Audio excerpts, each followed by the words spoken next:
Good morning and good afternoon to everyone joining us today. Welcome to the RTM Nexus session from the Staffroom to the shop floor, the two sides of customer experience. My name is Melissa Moore, the retail advisor and host of the award-winning Retail Tea Break podcast. So today we're diving into the human side of retail, the connection between what happens behind the scenes with teams and what customers feel in every single interaction. Because everyday customer experience, as we all know, starts long before someone walks into one of our stores or clicks buy. Something I know all too well, having worked in the retail industry for over 25 years and now as a retail educator and training provider. So before we get started this afternoon, I'd love to introduce my fellow panelists, Marisa Byrne, Brand President at KNS, and Ashley Boyce, CEO of Zero Collective. Ladies, good afternoon and good morning. So Marisa, tell us a little bit about yourself. Well, good morning. So my name's Marisa, and I've been in the footwear and apparel space for about 19 years now. Been at brands like UGG that a lot of people know, as well as Vionic, and now I'm with Journey at KNS. So excited to be here. Oh, delighted to have you. Ashlyn, over to you. Yeah, thanks so much for having me. And good afternoon from Toronto. I know everyone's calling in from different time zones, so hopefully everyone's having a great end to their week. I lead a business out of Toronto called Zero Collective. We're a luxury handbag subscription service, serving sort of the GTA and local areas on the D2C side. But my background is 14 years in CPG, working at Unilever, both in Canada and the US on their personal care side. So really on the retail front, understanding it from the manufacturer side before spending a good number of years building a D2C brand called Noteworthy in the fragrance side out of the US, and then running Proven Skincare, which is a personalized D2C company also out of the US. So really excited to be here. Amazing. What a wealth of experience we have in the room this afternoon. So definitely going to dig a little bit deeper into your knowledge, ladies. So look, to set the stage then, being an educator, I, of course, have a few insights and a few data points. So globally, only 21% of employees report being fully engaged at work last year. That's mad. And actually, manager engagement isn't much better at 27%. And then when organizations invest, should I say, in structured training, they see remarkable returns. So you're seeing a big difference there. Companies with robust training programs show a 218% higher income per employee than those whose employee, get the right training, and it really boosts it. And I see that an awful lot in my own work. The good retailers are the ones investing. And then from the customer side, more than half of customers say that a single poor experience will push them towards a competitor, which is so dangerous now in these times. And then in fact, by 2025, 89% of businesses say where they will compete primarily on customer experience, not just products or, of course, price. So the stakes are high, and I think we all have come to realize this. If we can't connect the staff room to the shop floor meaningfully, we risk disengaged employees, broken customer journeys, and lost loyalty. So we'll explore lots of these things this afternoon through 6 different lenses: culture, consistency, training, pride, technology, and some omni-channel in there, and of course, what's next on the horizon. And if you're enjoying this discussion this afternoon or this morning, of course, do follow RTM Nexus on LinkedIn. Pop your comments in the chat box there as well, and we'll get to some of your questions a little bit later on. But look, let's get started. So to kick us off then, Marisa, when it comes to kind of culture and mindset, how does what happens in the staff room, so team morale, communication, leadership, how does that show up on the shop floor, do you think, for customers? I think that that's actually probably the pinnacle of what's the most important thing when you are running a business, running a brand, running a store, any of that. Because I think the culture that if the employees are disengaged, the customers are going to be disengaged. So I think having that culture and that mindset of really making sure that everyone who is working on the brand for the retailer, however, whatever the shop is, they really are the brand ambassadors. Like, those are the people who are going to be the first point of contact for what you are trying to, what your purpose is. So if they don't know the purpose and they don't know exactly why they're there, why are the customers going to want to be there either? So I think it's really important to make sure that that culture is probably the number one strength in any business. Absolutely agree with you there. Ashley, anything you want to add to that when it comes to culture and mindset?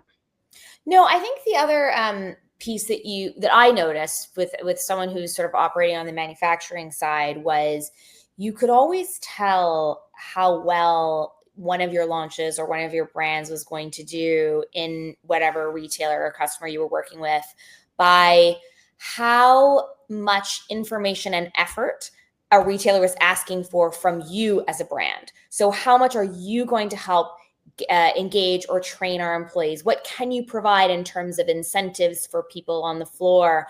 What other things can we as a team do to engage, whether it was, at Target, they call them team members or other store associates. But that was a big sort of success factor in any launch we were leading. And as much as the brand, maybe you go, oh goodness, that's extra work for me.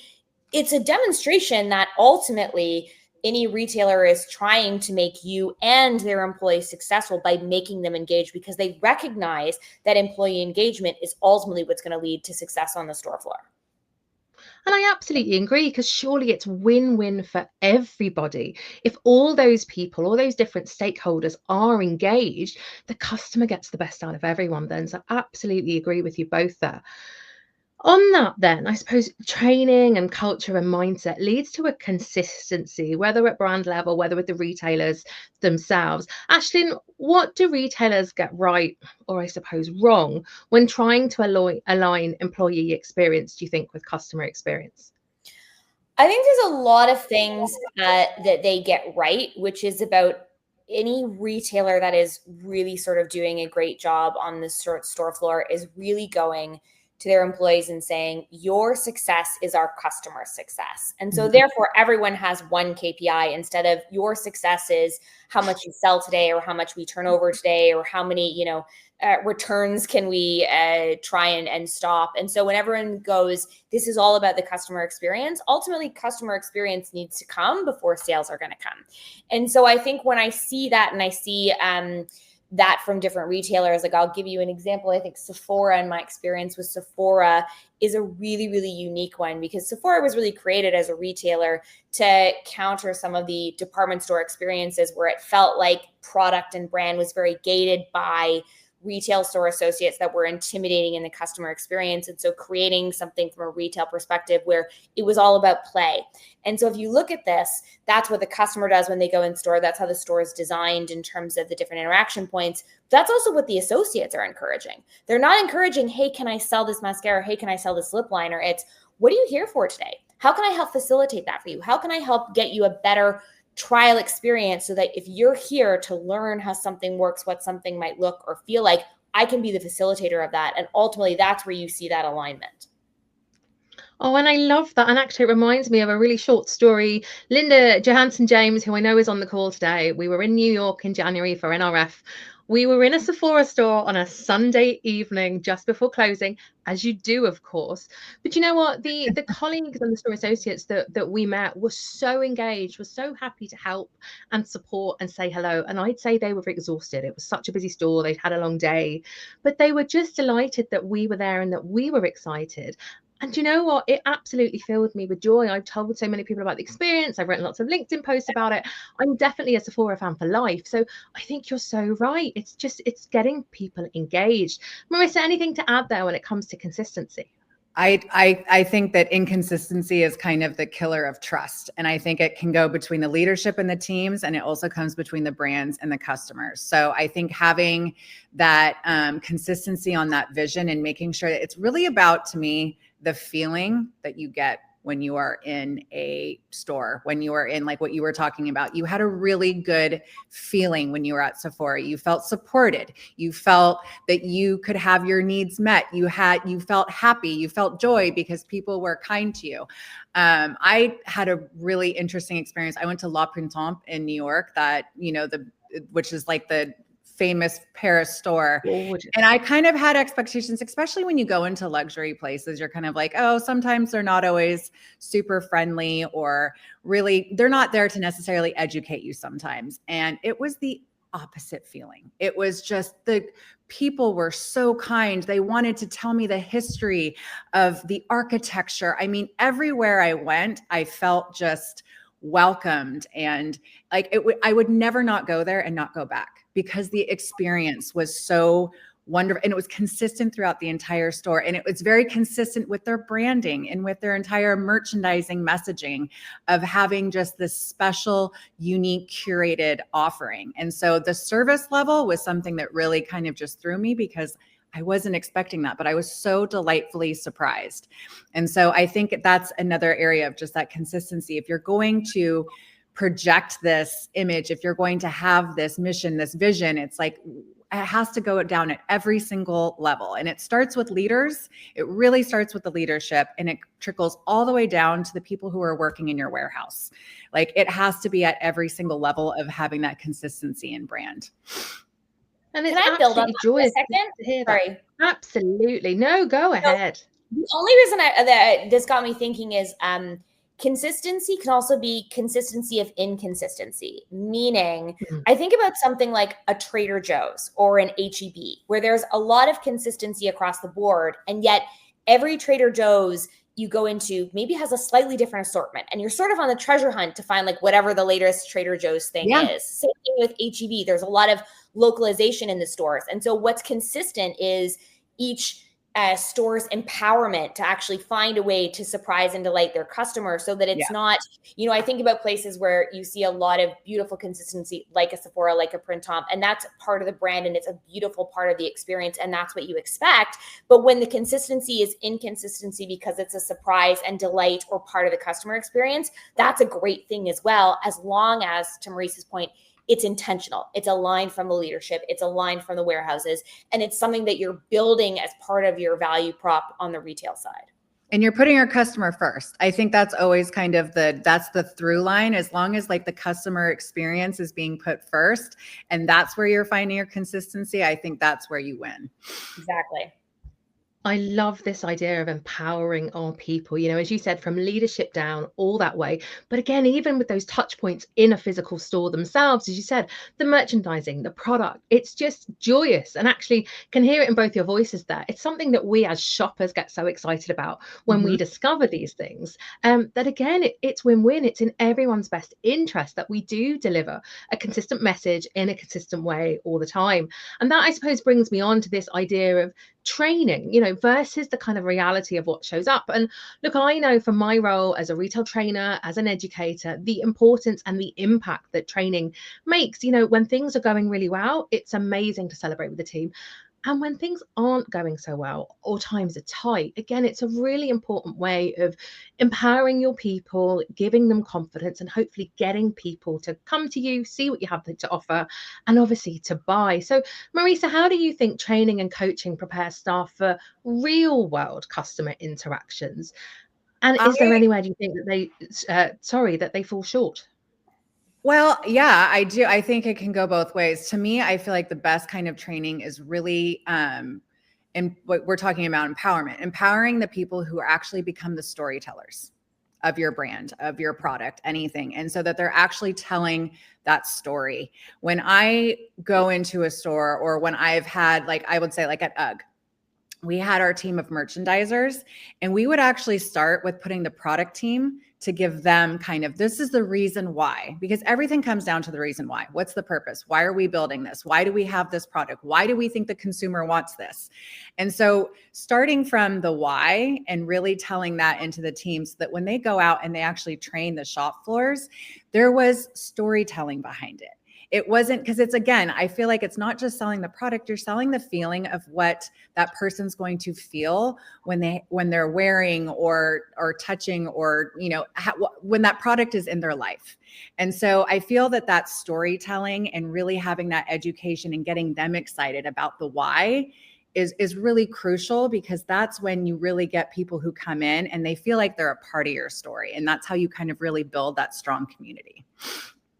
Absolutely. Ashley, then, when it comes to training and coaching, what are your thoughts on this? I actually don't have that many builds on what Marisa said, because I think the reality is the best training does come down to helping people understand the why behind each brand, the customer behind each brand, the reason for recommending. I think where it becomes a little bit interesting is and I'm sure, Marisa, you had this experience at UGG, where when you are the sole brand in the store, right, you can very much control a lot of the experience. When you start moving to a place where you're one of many, then it comes down to how do you help each of the people that are working on the floor understand how each brands are different and what the ideal customer profile might be, so that when a customer approaches any sort of retail associate, that retail associate feels like they have the knowledge and the empowerment to make the right recommendations and decisions. I also think, helping people feel as if they are part of the selling and solution process, because we all talk about on the shop floor, it's all about, how do I make the next sale or whatever else. But a lot of it is also problem solving. Someone coming in, maybe they had a bad experience, maybe they're unhappy with something, maybe they're confused. And so how do you empower employees to not just think about this as a selling opportunity, but truly as going back to sort of what we had said as part of the first question, CX experience? What am I empowered as an employee to solve for this person? So someone thinks something is too expensive. How often am I offering them a custom discount or helping them get enrolled in a loyalty program that might help lessen the burden on those things? What options do I have as a sales associate or a store manager to help make this a standout experience for any customer in the store? And you bring up a fantastic point, because when you are sitting, I always say, like, with your neighbors, right? Who are your neighbors? Who are on the tables next to you? What's your family like when you're on a store? I mean, you're technically competing for the dollars of that customer coming in. And I think what's been really successful in the past is making sure that when you do have product at department stores where you are competing, you're seating a lot of those sales associates with your product. Because if they're wearing your product and they believe in your product, like, my favorite is like when someone comes in and they're looking for a specific shoe, and so the retail associate goes back into the shop room, and then they come out with your brand as well and say, hey, I just wanted to say, like, this brand's really awesome. You should try this too. Like, the amount of sales that happens and then brand awareness that comes from that. Yeah. We also used to do pop-up shops with like Nordstrom's, where we would bring in product experts from the product team to actually go and host pop-ups, where we would do like a whole education where we would talk about the brand, we would talk to customers. It not only gave us firsthand knowledge of what the customers were really looking for and seeking, but it also gave us the opportunity to really get them invested in the brand and the salespeople. More than anything, it was just like, they'd be like, oh, I had no idea that's why you put that in a shoe, or you did this. And then they're excited about it. And then they're going to go back and pass it along in their 8-hour shifts every single day. So I do think really getting everyone on board when you have that and spending that money to seed, I think, is a really important way to make sure that the people who are actually your brand ambassadors, to your point, Ashley, that you can't control because it's not your retail store, it's not your website, that's when it gets the most challenging. And that's when you really have to kind of get a little bit more creative of how can I turn these people into my brand ambassador. Absolutely. And I love this. I'm scribbling away like a mad thing here. I really, really am listening to you both, which is brilliant. But look, something we have to kind of talk about: technology. It is everywhere. It's empowering, it's frustrating, it's everything in between. So look, Ashley, how does technology support or even hinder both sides of both the employee and that customer experience? Yeah, so I think if we go into, we separate out, because the reality is almost every retailer has some sort of omni experience, right? There is most people, and that's a generalization, have some sort of physical footprint, whether it is their own or whether they're being, distributed somewhere else, and some sort of online presence. And so I think there are so many interesting pieces of technology today that help employees on the store floor. So I also think, this idea of how do we provide tools, to people that are working, IRL, to be able to look up things, get information that maybe they don't have. Because I can't expect anybody on any store floor to know everything about every single, SKU that I have. So I think about when I worked at Unilever and you've got someone working at a CVS or a Walgreens, they're not going to know every Dove SKU or the benefit of every Dove SKU. And so how are you providing employees in the moments where they're trying to serve customers the best, tools that don't expect them to have everything memorized, but that can empower them to do the right sort of level of customer service? On the omni side, I think you move to a totally different experience when you're talking about online, either D2C or .com sales, where you now have, through technology, the evolution of agentic sales agents.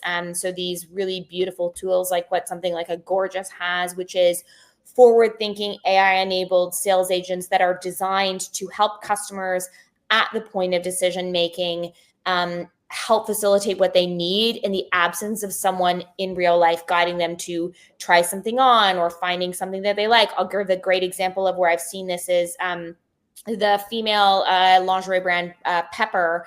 They've got a great feature on their site, which is it can be incredibly hard to get the right size when you're trying to buy something online, whether it's shoes or clothes. Mm-hmm. And so a really great agentic sales agent tool that engages you on each PDP to help make sure that if you're going to buy something, it's not about making you buy. It's about, hey, I want to make sure that if you're buying something, you get the right size for you. So you're not going through a hassling returns process, an uncomfortable try on piece. And I think that that's really great in that sort of technology.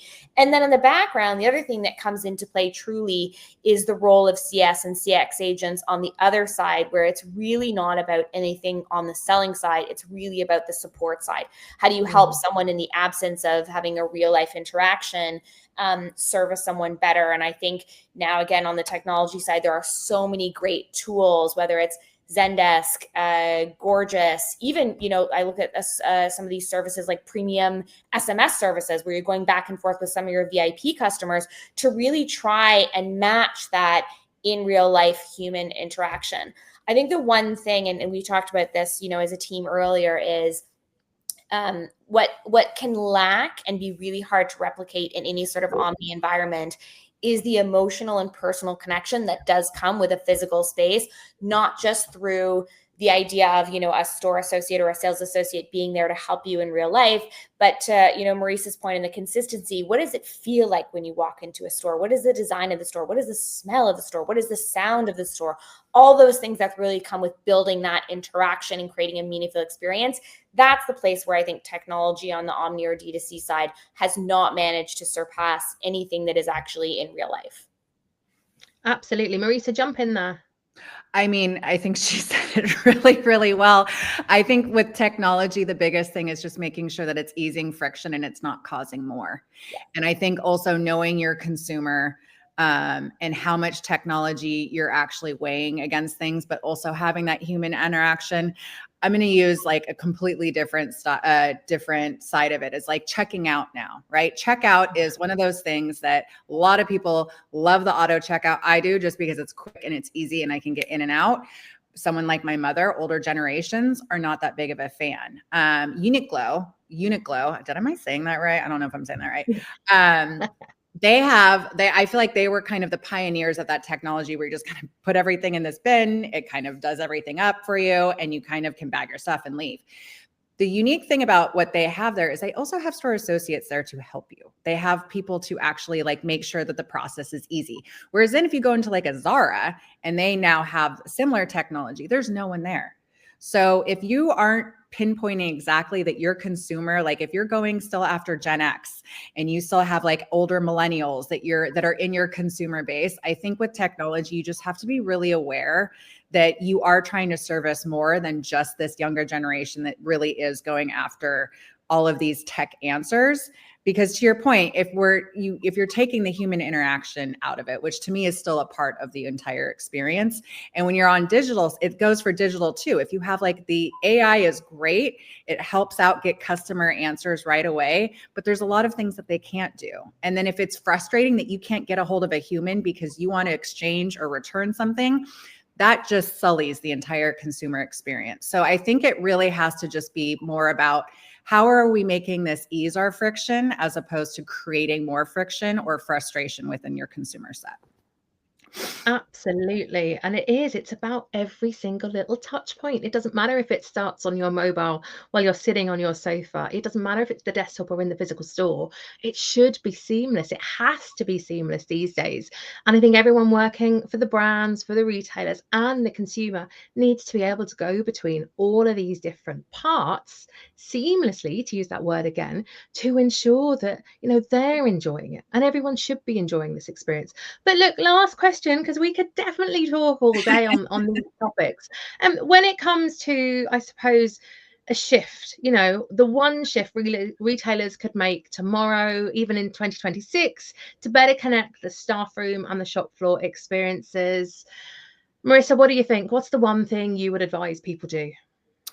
I think make your customer feel like an insider. Make your customer feel like, whether it's on the shop floor or it's like Ashley was saying, it's a digital experience. Everything is omni, but it's just making them feel like that is your number one. What your purpose is of your brand, that they are a part of that. It's creating that community, and it's making them feel like they are an insider to what is going on. And the more that I think you can be, telling your story through your people, through your visuals, through whatever medium you're using to bring them into your brand. I think it's just more about really making sure that they're always the focus. I mean, at the end of the day, I used to have one of my mentors used to always say, like, I don't write your check, the customer writes your check. And I think that's true. I love that. The board. Like, the customer is the one who keeps you employed. They're the ones who are actually signing my check. So I need to make sure that they are always first and foremost in any transaction, in any touch point that you're doing. Definitely. Ashley, what do you have to add to that to finish up? So I can't possibly top that answer. So I'm going to take it in a bit of a different direction, which is one thing that I have seen recently as an upcoming thing that I see from retailers and frankly any companies is the power of using employees, whether they're retail associates or elsewise, as part of their company storytelling. So I think all of us who are doing anything in the brand or marketing side, we're all using, UGC as user generated content as part of our strategy. You might also be using creator generated content where it's not, maybe your customers, it's people you're paying. But I'm starting to see this rise of employee generated content where companies are actually trying to incentivize their front line, the people most familiar and maybe most passionate about their employee or about their products, to be part of this storytelling piece. And while that's not, Shopfloor specifically, Ulta does a great job of this, where they've got their employees talking about the products that they're using, because the reality is most people who are employing their staff, like their staff are users. So you've got these beautiful people who have probably the most intimate knowledge, the best tips and tricks, the most passion about it, now creating content on your behalf. And you're seeing this rise of employee generated creators. And so I just think there's something very interesting as you think about your incentives for your employees, your employee program, and where your employees and your store associates get involved in storytelling. That's such an opportunity that seems like a no-brainer for me, for any company who really works to create a passionate sales team and really bringing them into that storytelling piece first.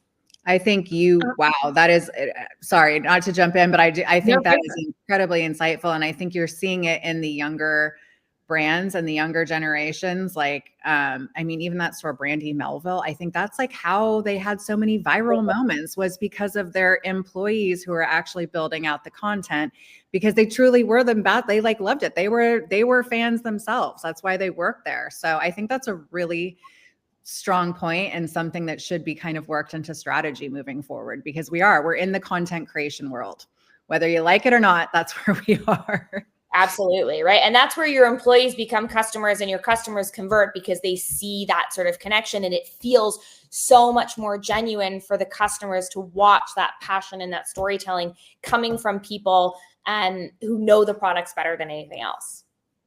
Yeah. And you know what? It builds an energy, because I can feel it in both of you talking about that. You know, on the one side there, you know, making your customers feel like an insider, but obviously then on the other side for the employee, making them the content creators, the brand ambassadors. It builds an energy that wants people to come to you for your stores, your brand online. And I think it brings us full circle. So I absolutely fully agree with you there. I've been having a quick look at the comments there as well while you were chatting away. And absolutely, as Linda says, there, tech cannot take the place of the human interaction. We have to build on this emotional connection. And I think the two of you there really sum that up so well in your answer to that last question. So look, time is against us this morning or this afternoon. But before we wrap up, I really do want to take a moment to thank our two incredible panelists today, both Marisa and Ashley there. I've learned so much. I've been scribbling like a mad thing here in the background. An absolute joy to join you both this morning.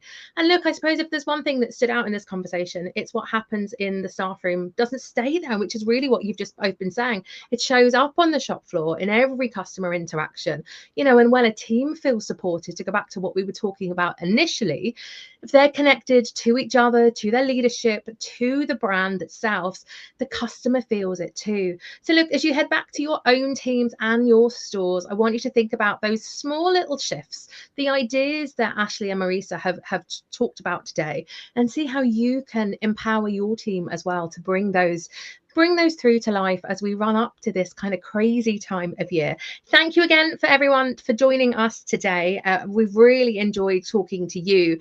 And if you have enjoyed today's conversation, make sure you follow RTM Nexus on LinkedIn, so you'll be the first to know about the upcoming live panel events, webinars, networking events that are always going on in the background. And of course, while you're there, please do check out the Retail Tea Break podcast on your favorite podcast platform. I promise you won't regret it. So look, thank you again for being here, and we will see you soon. Thanks, everyone. Thank you. Thank you.